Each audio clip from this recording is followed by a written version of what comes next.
Hello, it's Brian Larson again. I've prepared this presentation for students in Writing Studies 3562, Technical and Professional Writing. My goal is to give you an overview of the topics of law frequently referred to as intellectual property. This is part 3 of a 3-part video series. You should view parts 1 and 2 before viewing this one.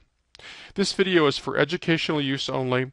Please contact me for permission if you wish to use it for any other purpose. This part of the video relates solely to trademarks.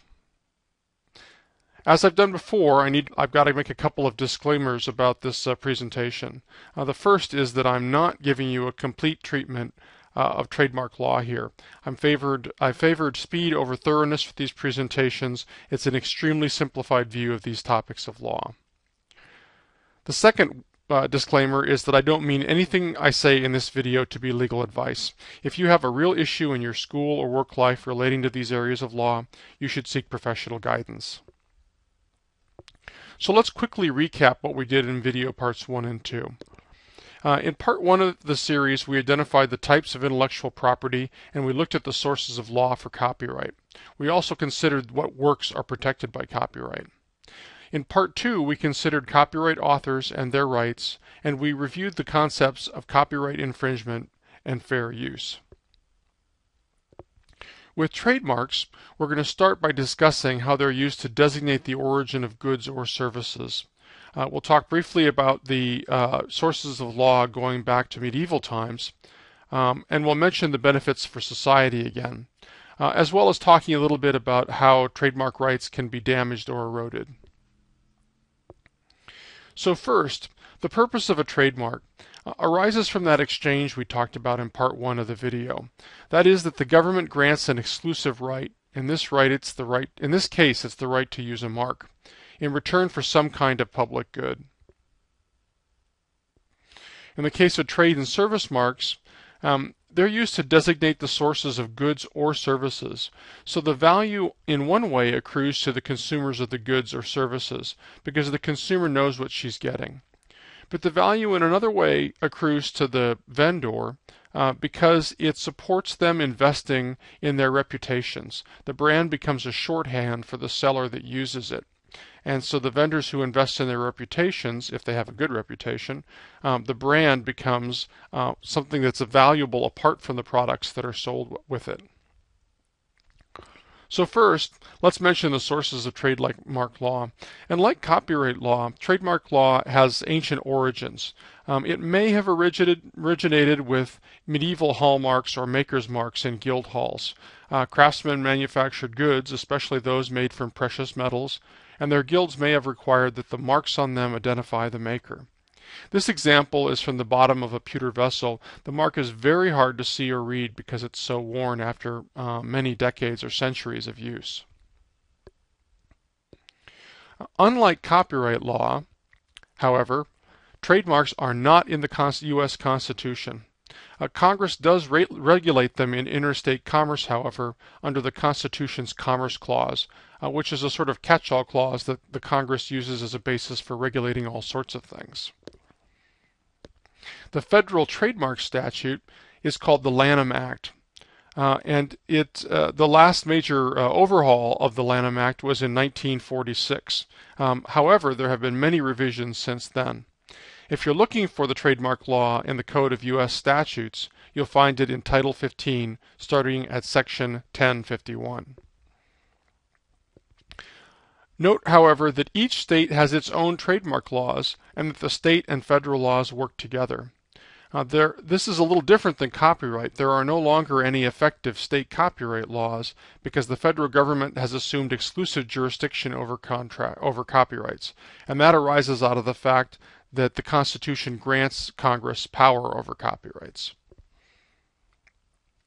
So let's stop for a moment and talk about what can be a mark.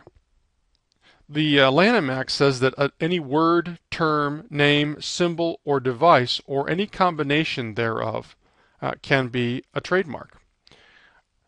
What does that mean practically speaking?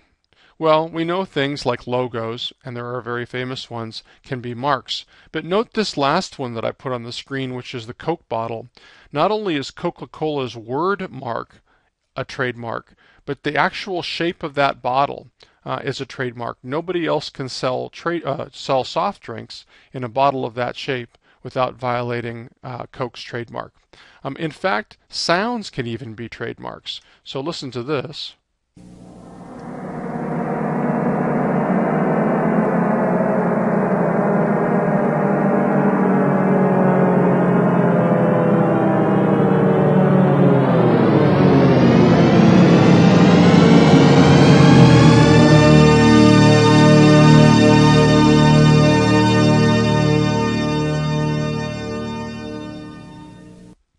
Other things can be trademarks too. So, for example, a color can be a trademark for a product as long as it's not a functional part of the product. There's a company that makes fiberglass insulation for homes called Owens Corning, and its fiberglass is pink. That's not the natural color of fiberglass, and Owens Corning has a trademark in that color when it's used to sell fiberglass insulation. 3M masking tape is blue. A different brand of masking tape is green. Those aren't functional aspects of masking tape. They happen to be choices that their sellers have made, their manufacturers have made, in order to be able to obtain a trademark in the color that they're using for their product. Trademarks don't have to be registered, but you have the option to register your trademark with the U.S. Patent and Trademark Office, and it provides certain values if you do register it. Also note that there are several different marks that you can use, or symbols you can use adjacent to your trademark. And there are two, the TM and the SM, and anyone can use those. You can use those just to indicate you're claiming rights in your designated mark. But only people who have registered with the U.S. Patent and Trademark Office can use the little circle R, which indicates a registered trademark. Again, as I said, registration confers certain legal benefits, but it's not necessary. Now, one thing to note is that a trademark duration is really forever, but the asterisk is there to remind me and you that that's true only so long as you don't discontinue using the mark or allow it to become generic. So, for instance, if you've been using the mark to designate a brand name on a product that you're selling, and you stop selling that product and you don't sell it for a number of years, someone else can pick up that brand name and use it for the same kind of product. Trademark rights actually arise with your first use, so as soon as you start using a mark on your product or service, you obtain trademark rights, provided it's not a generic term and provided it's not someone else's mark already. So if you're thinking about starting to use a brand name for a product or service, the first thing you want to do is make sure that it's not a generic term, that it's actually protected under trademark law. And the second thing you want to do is make sure there isn't already someone else using a mark that's either that mark or confusingly similar to it before you start using it, because otherwise you could be infringing someone else's trademark. And also, your rights are limited to the line of goods or services you sell and to a geography. Usually. It's not always true. So if you start selling a certain brand of shoes and you do it only in Minnesota, it's possible that your trademark rights in that brand name will relate only to shoe sales in Minnesota. Someone else could sell shoes with the same name in California, or somebody else could sell other kinds of products with the same name in Minnesota. And that's true, although the internet has changed that somewhat. Because if you sell your shoes on the internet now, chances are you've erased any kind of geographical boundaries. You're selling your shoes in the whole world, pretty much, if you sell them on the internet.